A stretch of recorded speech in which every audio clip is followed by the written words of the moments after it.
Hello everyone, welcome again. In this video, we are going to study the chapter electrostatic potential and capacitance, and this is a part number 2 in which we are going to learn about the combination of the capacitance, what is capacitance, and how to solve the numericals. So firstly, what is electrical capacitance? Electrical capacitance deals with a conductor. Actually, it measures the ability of a conductor to store electric charge or energy. When some charge is given to a conductor, it has some electrostatic potential.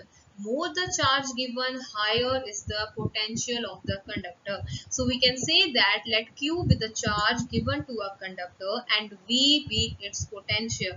Then Q directly proportional to V, as more the charge given to the conductor, higher is the potential.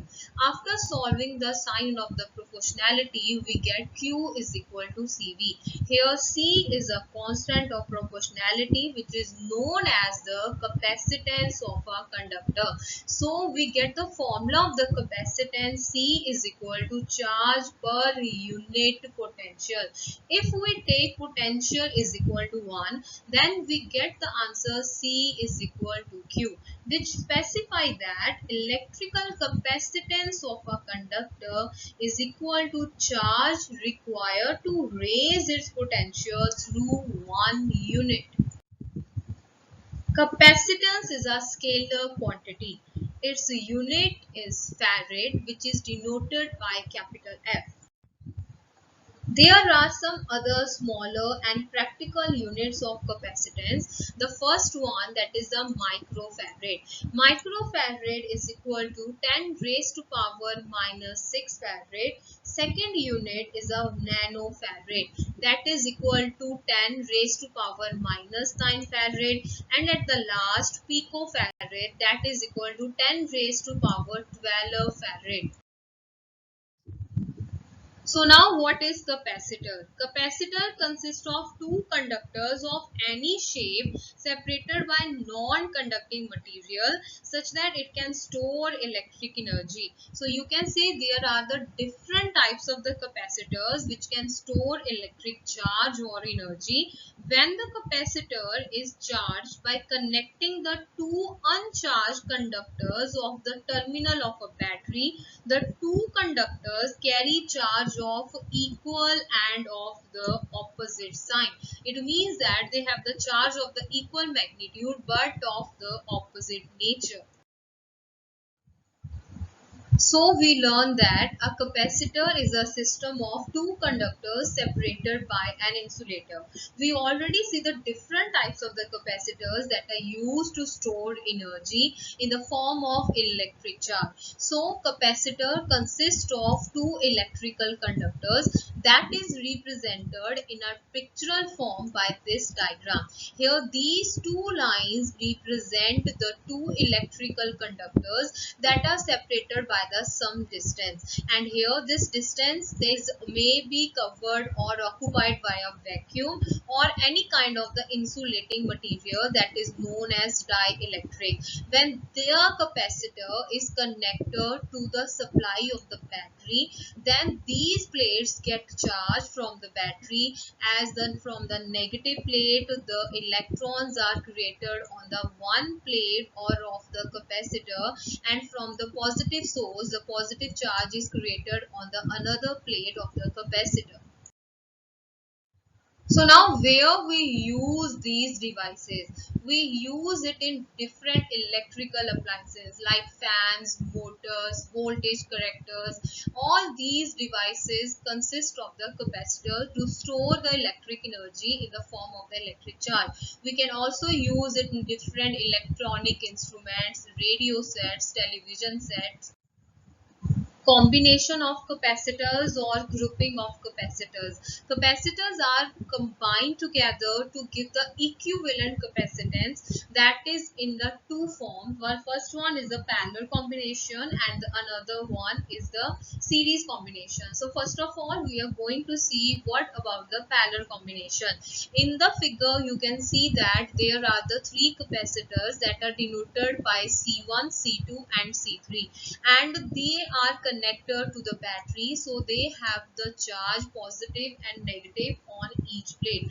You can clearly observe that the first plate of the first capacitor is connector to the first plate of the second capacitor, both having the same charge. Similarly, the second plate of the first capacitor is connected to the second plate of the next capacitor. So we can say that when the first and second plates of the capacitor is connected to the first and second plate of the next capacitor, then that arrangement led to the combination of the capacitors, and that combination is the parallel combination. We can clearly observe that all these capacitors are connected to the battery that is providing the voltage V, and for all these capacitors the voltage remain the same.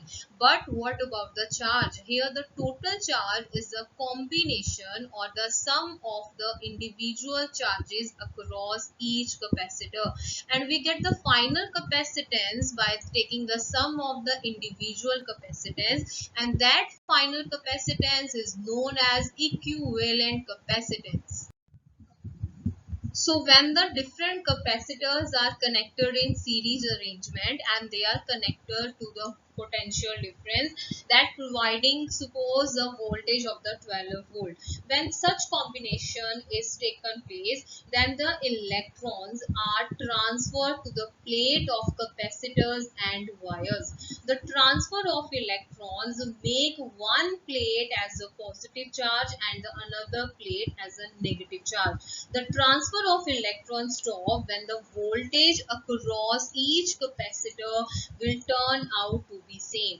At this stage, the capacitor has maximum charge, and we can also calculate the combination of the capacitance by taking the formula C is equal to C1 plus C2 plus C3, and if there are the large number of the capacitors, suppose we apply the n number of the capacitors, then the total capacitance will be is equal to C1 plus C2 plus C3 plus so on up to Cn. So how this formula created, that is going to study in the next slide. Now to explain about the formation of the formula for the equivalent capacitance in case of the parallel combination. Suppose we have two capacitors which are connected in parallel combination, and the Q1 is a charge appear on the first capacitor. Similarly, Q2 is a charge taken on the second capacitor. So apply the formula of the equivalent capacitance. We get Q1 is equal to C1 into V, Q2 is equal to C2 into V, and the total charge for the combination of the capacitor is equal to Q, that is equal to sum of the individual charges. So we can add them and we can take the V as a common, and this we taken as the equation number 1. Here C we can take as the capacitance of a parallel combination of the capacitance, and this total capacitance is also known as equivalent capacitance. So we can again apply the formula of the electrical capacitance for the equivalent capacitance. So in the equation number 1 we can write Q as CV. Then by taking the equations into the simplest form, we get C is equal to C1 plus C2. We can apply the same formula when there are the three capacitors and they are connected in the parallel combination. Similarly, we can also calculate the capacitance for the n capacitors, and the formula will be like C is equal to C1 plus C2 plus C3 plus so on up to all the total, that is up to the Cn. So we can also express this equation in the form of the summation. Summation I is equal to 1 to n and Ci. Why we write here I? Because the total summation represent all the capacitors from 1 up to n. So thus the total capacitance of parallel combination of capacitor is the sum of capacitance of the individual capacitors connected in parallel combination. So the numerical 3-year capacitors are given and they are connected in a parallel combination. They having the capacitance 2 picofarad, 3 picofarad and the 4 picofarad. We have to calculate the total capacitance of the combination, and we also have to determine the charge on each capacitor if the combination is connected to 100 volt supply. So all these are connected in the parallel combination. We all are aware about the formula for the parallel combination. So that is equal to C1 plus C2 plus C3, that give us the total equivalent capacitance. So our final capacitance of this combination is 9 picofarad. So as per statement, our voltage of the 100 volt is connected across the capacitors. So we can now calculate the charge on individual capacitor by taking the formula Q is equal to CV. So for the first capacitor, we can take the charge as a Q1. So as the capacitance is equal to 2 with respect to the first one, so 2 multiplied with the 100 volt, we get the final charge across the first capacitor. Similarly, we can also find the charge Q2 on the second capacitor and the Q3 on the third capacitor. Suppose I have a capacitor. So this one is my first capacitor, that is the C1, and here this one is the another capacitor, that is the C2. So for the another grouping of capacitor in the series combination, the second plate of the first capacitor is connected to the first plate of the next capacitor, and this combination can take up to the n type of the capacitors, and the total charge will remain same, and the total potential is the sum of individual potential drop across each capacitor.